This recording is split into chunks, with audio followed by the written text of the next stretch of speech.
coisa meio inesperada, que eu vou te mostrar na imagem. É algo em que a gente não tinha pensado. Repare uma coisa, para a amônia ou para a amina, para qualquer composto nitrogenado funcionar como uma base, ele tem que recepcionar o H+, que vem do ácido. Observe a amina terciária. Repare, escolhemos a trimetilamina, que tem 3 grupamentos metil, todos 3 elétron repelentes, representados em vermelho. Se eles são elétron repelentes, repelem elétron. Se eles repelem elétron, ficam positivos. Que temos então? Um grupo positivo, um grupo positivo, um grupo positivo e o H+, que obviamente é positivo, querendo entrar. O que nós vamos ter? Uma enorme repulsão entre esses 3 grupos positivos e o H+. Isso aí ajuda o H+ a entrar? Muito pelo contrário, o joga para longe, o joga para fora da molécula da amina terciária. E a amina terciária acaba sendo, então, a mais fraca de todas, mais fraca do que a própria amônia. Compreendeu? Bem, o que mais que temos de importante nos nitrogenados? Vamos ver as amidas. As amidas são uma classe não tão importante assim, mas nesse estudo precisamos vê-las, porque elas têm uma característica muito interessante.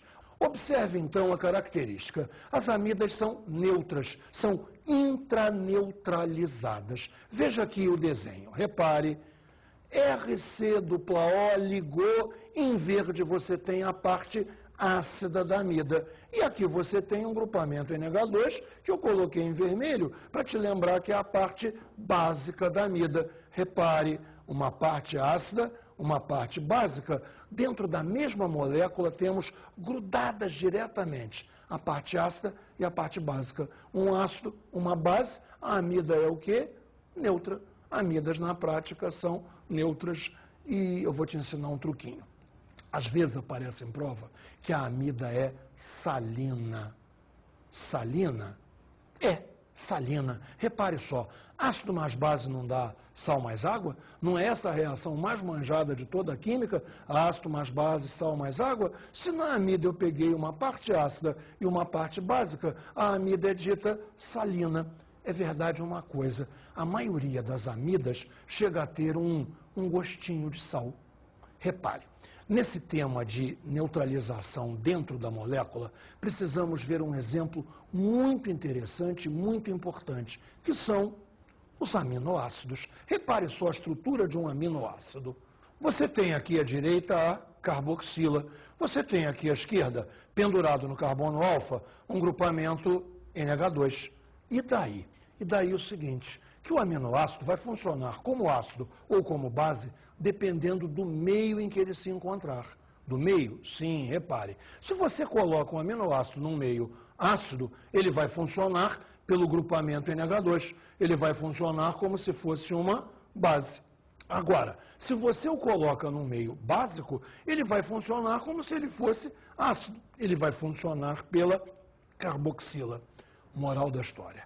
Aminoácidos reagem sempre.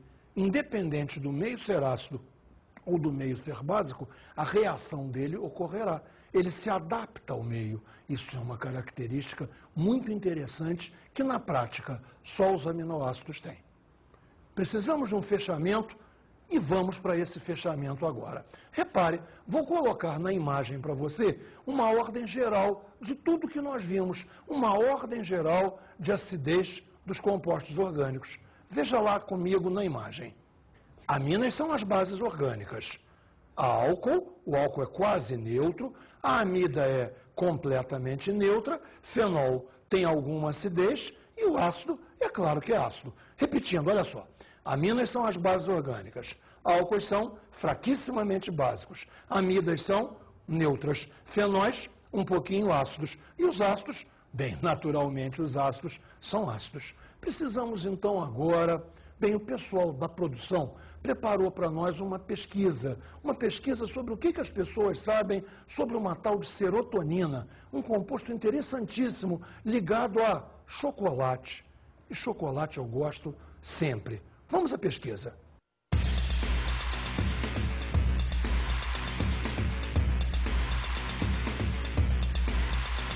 A vontade de comer doce e a sensação de já estar satisfeito com o que comeu depende de uma parte do cérebro chamada hipotálamo. Com taxas normais de serotonina, as pessoas conseguem controlar a vontade de comer doce com mais facilidade. Vamos ver se as pessoas sabem disso? Oi pessoal, tudo bom? Algum de vocês às vezes sente aquela vontade, aquele desespero de comer doce? Não, não sou chocolate. Se eu disse pra vocês experimentarem um chocolate aqui, vocês iam aceitar? Você se sente mais à vontade, mais calmo quando você come um doce, um chocolate, uma bala? Sabe por que isso? É um hormônio que tem na gente que quando você come chocolate ele estimula isso. Chama-se serotonina. Ele é responsável pela estabilidade mental. A senhora às vezes sente aquela vontade de comer chocolate, aquele desejo? Quase sempre. Se sente mais tranquila?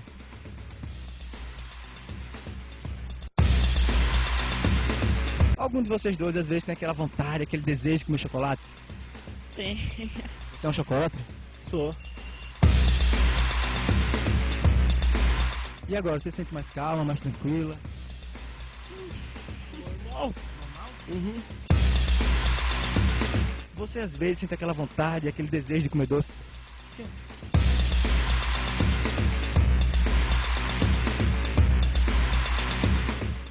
Você se sente mais tranquilo, mais sossegado? Mas bem melhor, né? Tá bom. Uhum. Você sabia que o chocolate contém uma substância que chama serotonina?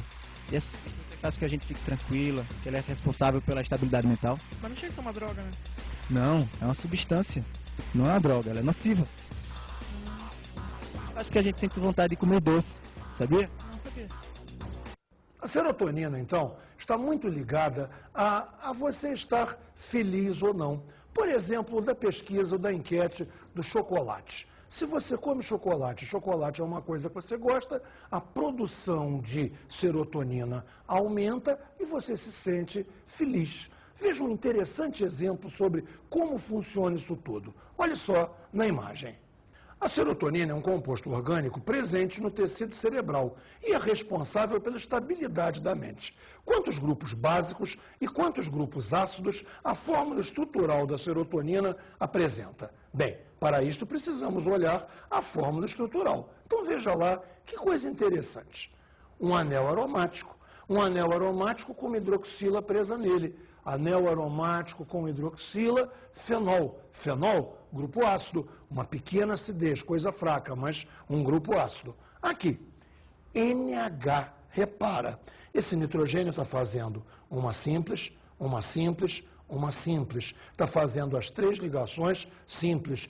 Então, ele tem um par de elétrons disponível. Ele tem um par de elétrons não ligantes. Acostume a pensar sempre assim. Isto é que vai decidir a química dos nitrogenados. Se tem um par de elétrons não ligantes, pode receber um H+. Se pode receber um H+, é uma base. Aqui já está mais fácil.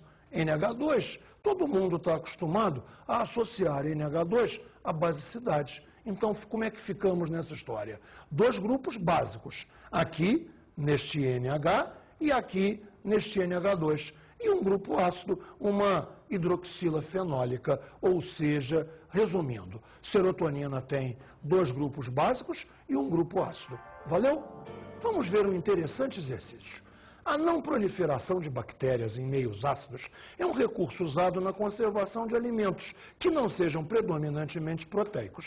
Baseado nesse princípio, o composto usado como conservante é, e veja uma sequência impressionante de fórmulas que temos aqui.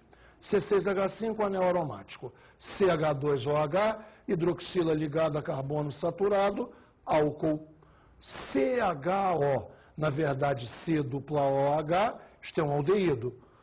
C, dupla O, NH2, isso aqui é uma amida. C6H5, anel aromático, NH2, isso aqui é uma mina. Achamos a resposta.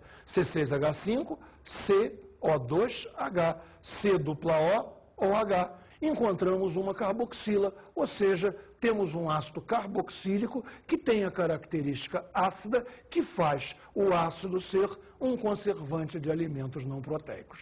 Fechamos essa ideia, fechamos essa aula e eu vou te dar agora as minhas dicas de estudo.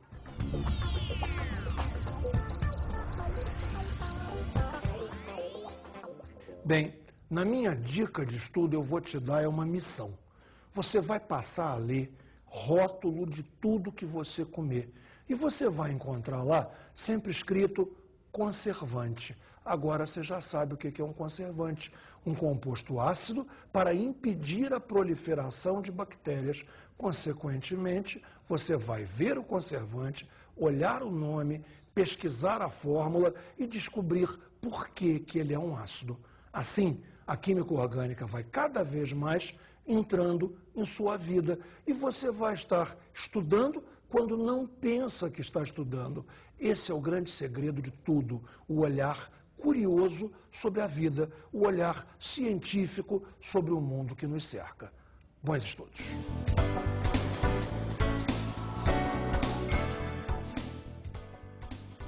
Na aula de hoje, vimos a acidez dos compostos oxigenados, que são os álcoois, os fenóis e os ácidos. Aprendemos a basicidade dos compostos nitrogenados. Vimos detalhadamente as aminas e as amidas. Bons estudos!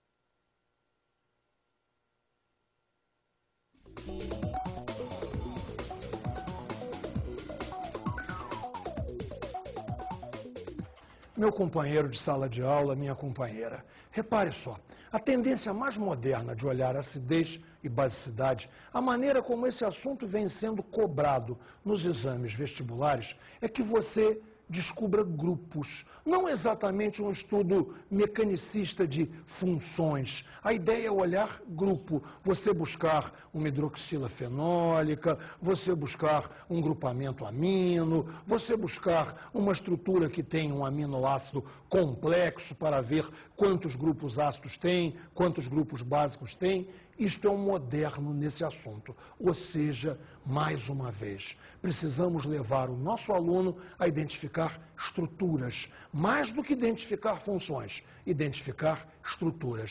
Essa é a nossa missão. Um bom trabalho para todos nós.